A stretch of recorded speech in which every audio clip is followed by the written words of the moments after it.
our patient, has right side hemiplegia. So I'm trying to go to his left side to make sure that he could account for me, see me, look at me, and we have a good visual contact with each other.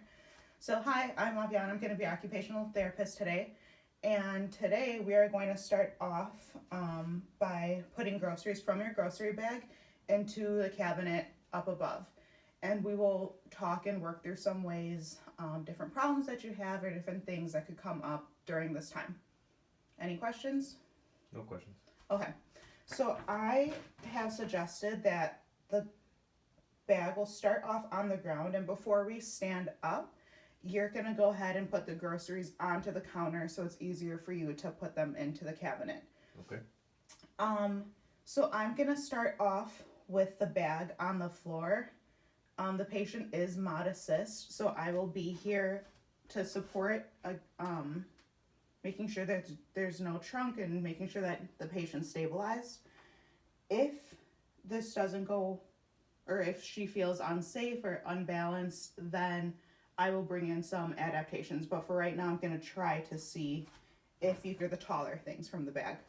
So again, I'm keeping contact with the patient, making sure that they're safe at all times. You may begin.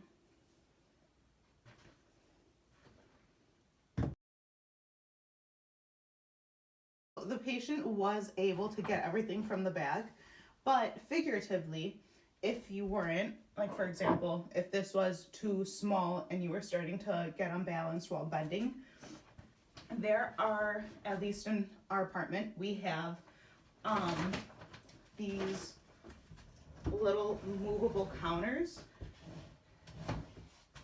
So I suggested that if the helper can put the bag on top of the counter, or the portable counter, that way the patient is easier to get things from the bag, for example. Okay, so if that needs to be there, it will. In this case, the patient was able to get things from the ground. So making sure that the patient is close enough to the counter. Again, this is going to be our fake wheelchair here. So I would instruct the patient to push up with their left side, their right hemi. So I would be on this side. Gait belt is on them, so you're going to pretend to push up from the chair. Then you'll reach for the counter. Okay? Mm-hmm. All right, so go ahead and lean forward. On the count of 3, you're going to stand up.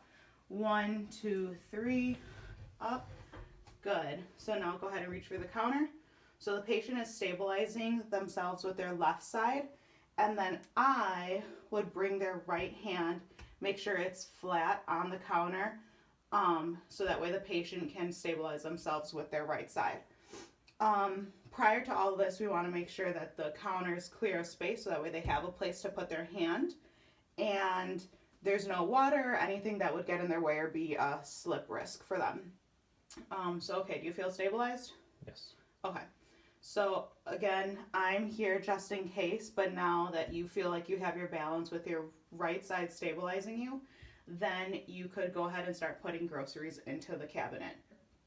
Depending on the patient, how high the cabinets are, the heavier things can remain on the counter and the lighter stuff could go into the cabinet. So let's actually do that.